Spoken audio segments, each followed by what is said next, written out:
दादा जैसे ही किसी चीज को छूते वो अचानक 2 गुना भारी और बड़ी हो जाती थी। पानी का छोटा सा गिलास भी दादा के छूते ही इतना भारी हो जाता कि उनके हाथ कांपने लगते थे। दादा ने जैसे ही अपनी लाठी उठाई वो भी अचानक 2 गुना भारी हो गई और दादा खुद जमीन पर गिर पड़े।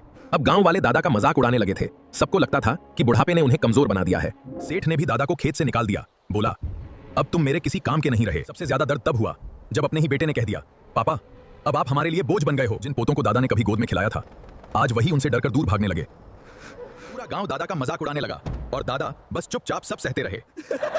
आखिरकार टूटे हुए दिल के साथ दादा अकेले जंगल की तरफ चल पड़े। जंगल के बीच एक पत्थर पर बैठकर दादा फूट फूट कर रोने लगे। तभी अचानक घने जंगल के बीच एक रहस्यमयी साधु प्रकट हुआ।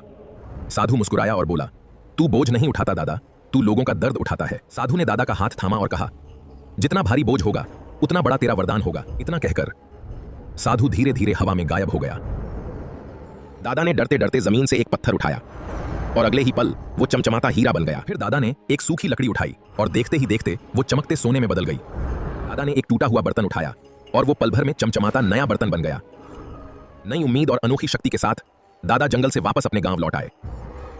लेकिन लालची सेठ का बोझ उठाते ही वो 2 गुना भारी होकर उसी पर वापस गिर पड़ा। इसके बाद दादा ने एक गरीब किसान का टूटा हुआ हल उठाया और वो पल भर में सोने का बन गया। दादा गांव के गरीबों की टूटी चीजें उठाते गए और हर चीज सोने में बदलती चली गई। देखते ही देखते पूरा गांव रातों रात अमीर और खुशहाल हो गया। दादा ने पूरे गांव की जिंदगी बदल दी। लेकिन आखिर में वो अकेले रह गए क्योंकि किसी ने लाइक और सब्सक्राइब भी नहीं किया।